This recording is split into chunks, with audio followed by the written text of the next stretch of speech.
Hi, my name's Rosica and this is the Midnight Reader. And today we're doing something a little different because I want to and it's my show.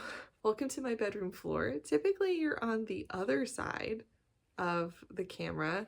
Typically you're looking this way at my little books and all my laundry and air conditioning machines I'm selling right now. We're not looking that way because, well, we're not talking about books today. Today is Mother's Day and I'm wearing my bluey mom hoodie that I bought myself, as well as my hot pink gardening overalls that my husband bought me for Mother's Day.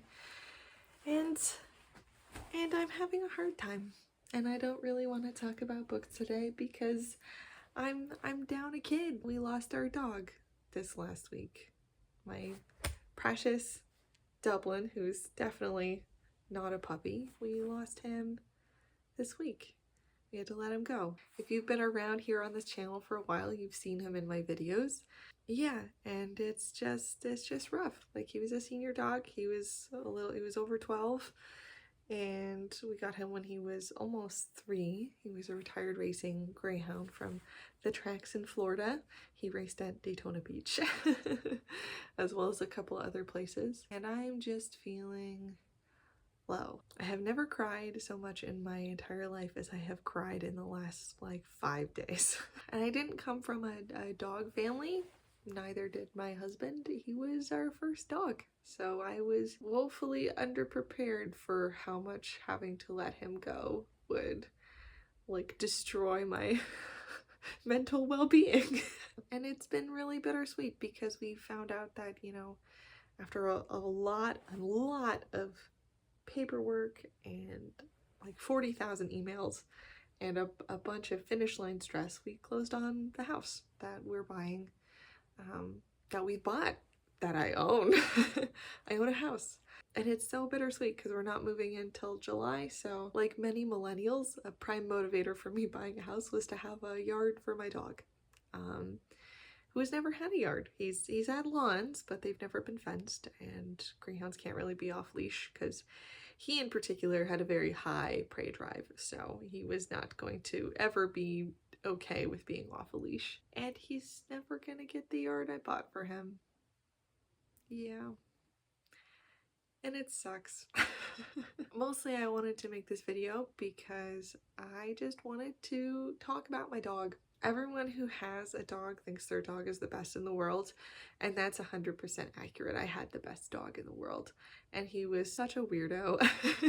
My husband and I both knew that we wanted a large dog, and we were living in apartments for the foreseeable future, so we wanted a dog that was gonna be good in apartments and hopefully not destroy everything out of like anxiety and not getting enough energy out. So we decided we wanted a greyhound because they're very low energy dogs. Like, he was basically a cat. He slept close to 20 hours a day. And then he had his little bursts of zoomies, but to be honest, he was perfectly happy to go to the dog park once a week. And then he was fine with just walks. Since we bought him, the bulk of greyhound racing tracks have been closed. So at the time we got him, it was still actually pretty difficult to get greyhounds because at the time, I don't know what the current legislation is, it was not legal to purchase greyhounds. Like, you couldn't buy them from a breeder, and that was supposed to like decrease illegal racing of greyhounds. We had to go interview and, you know, pass muster at rescue agencies that worked with the tracks. So when dogs were retired, how greyhound racing worked was every dog after I think the age of 1, if they showed any interest in prey drive, would be raced. And because they have to chase a little lure, which looks like a little squirrel tail around a track. If they showed any interest in the little squirrel tail, they raced. And how it worked, it was a tier system. So every dog in the tier system, they would run in a league. So if it was your first race, I think it was like the maiden league, and then you had to win so many races in your league to advance to the next tier. If you did not win a certain amount of races, you were automatically retired. So it was entirely possible that you could be a retired racing greyhound that had only had a couple of races. So the better of a racer you are, the longer you stay in the system, the more races you ran. If you were a very, very good racer, then it was entirely possible you wouldn't retire for a very long time, because then you would be used for breeding future racers. Greyhound racing is also really weird because you can look up your dog's track name on an old ancient 1990s looking website.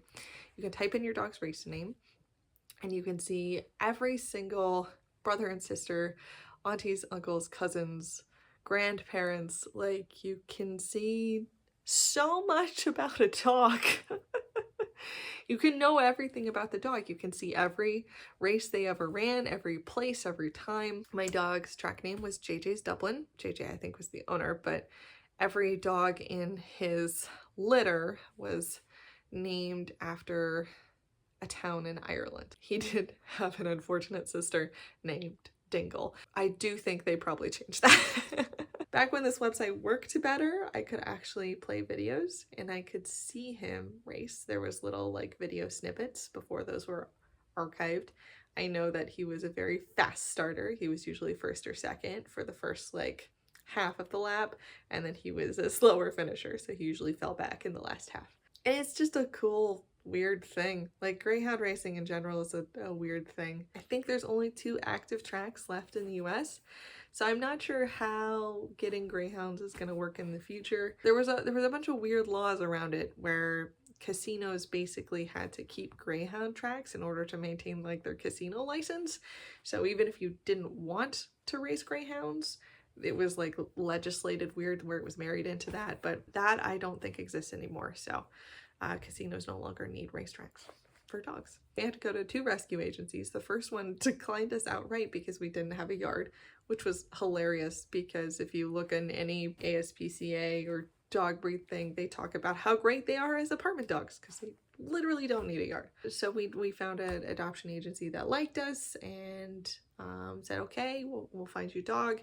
And they put us on a waiting list, and the average wait was like 6 months to a year, because how it worked was after like each quarter of racing, so many dogs would be retired from each kennel, and then they would get sent out basically to the different rescues. How our rescue worked, because we lived in Utah at the time, was they would transport them from the tracks in wherever they were, in our case Florida, to a big ranch in, I believe, Montana or Wyoming. And they would have hundreds of dogs at this ranch, and they would get spayed, neutered, get their teeth done, get all their vaccines and shots and all that stuff. And then they'd also get sort of emotionally tested to see how well they would do with other dogs and kids and cats. And then they would get sent out to the different rescues across the United States. So I was 100% sure that my dog was going to be on the next truck. And they had told us it would be like 50-50. It would our dog would be either the last dog on the truck, or we would have to wait another like 3 to 4 months. Truck day came and went, and the lady at the rescue said, he wasn't on the truck. I'm sorry. Like, your dog will be the first one on the next truck. You're gonna have to wait about 3 months. And I cried so hard because I knew in my heart that my dog was on that truck. And my husband was like, I don't know what's wrong with you. And I'm like, no, you don't understand. My dog's on that truck. Delivery day came and went. I'm slowly getting used to the idea of having to wait 3 to 4 more months. And about a week after the truck came, we got a phone call. And that was saying, it was from the rescue lady who said, hey, we have a dog and he's really great. And he went to a family, they love him. They have a little girl and she's allergic to dogs. They didn't know because this is the first family dog. They've been trying for a week and it's really not going to work out. Like, she had a severe like skin reaction to him, and they were like, would you be interested in trying him out and seeing if he's your dog? And we went, yes. And I looked at my husband and I said, I told you so. That was my dog. And that's how we got Dublin. Greyhounds have never lived in homes before. Like, they live exclusively in kennels and basically like a big dog yard. So everything in the world to greyhounds is new. Like, when we got him, he was terrified of everything. He'd never seen doors before. He'd never had a dog bed. He'd never seen bicycles or cars. Everything was loud and overwhelming. He didn't know how to operate stairs. We had to teach him one little paw at a time. We lived on the 3rd floor. But he got used to it pretty fast. But all in all, the thing he got used to the fastest was people and the couch.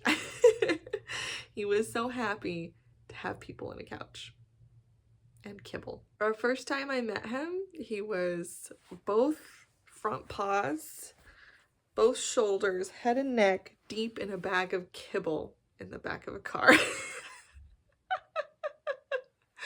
He was extremely food motivated, loved food, ate with a fiery passion. We didn't know at the time he had like a severe case of like parasites.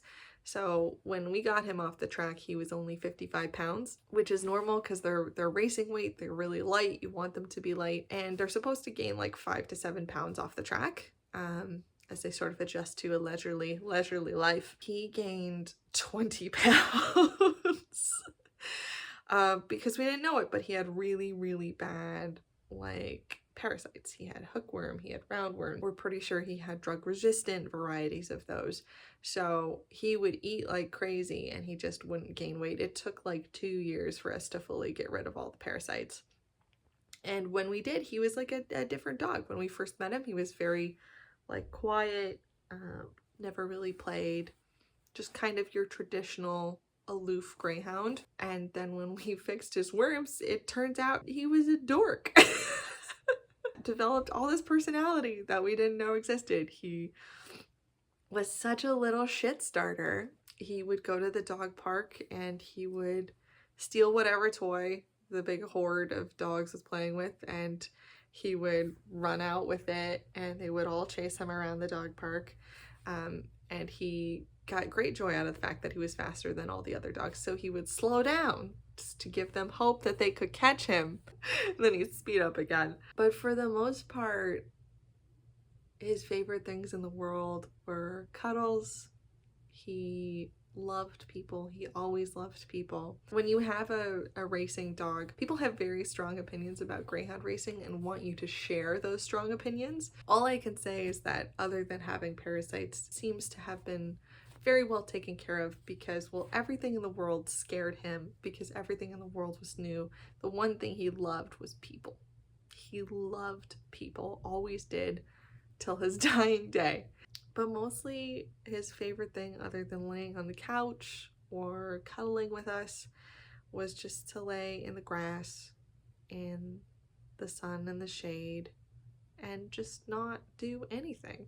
Like, he just wanted to sleep. He was just a giant, awkward cuddle bug. Because sighthounds are sort of awkwardly long-limbed, they often lay on their backs in a roach position to get comfortable.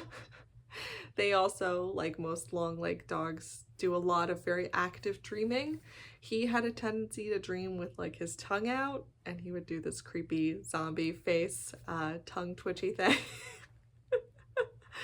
He loved the snow. He thought he was a husky, despite having 0% body fat. His favorite thing in the world was playing in the snow and the rain, other than the fact that he had to wear boots. He was not a fan of boots. But mostly I just miss him.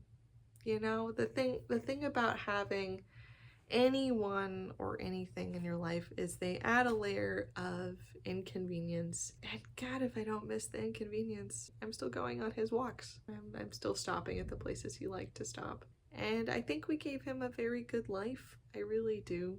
I think he was always loved. I think he was always safe. He was warm. God knows he had so many dog beds. He took over the couch so many times. And if at the end of the day, the goal is for us to get to the finish line together, for him to have had a good life and for me to be there when he left it. I think we did it.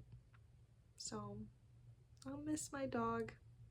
I miss him so much. He was my first kid. If you have any interest in adopting a greyhound, they are wonderful dogs. I don't know how difficult the process is now since most of the racetracks in the US have been shut, but they're wonderful dogs. And he gave my life so much joy. And it's Mother's Day and I'm missing my second kid. So, cheers to my dog. And I very much hope that he finally caught a squirrel in the sky.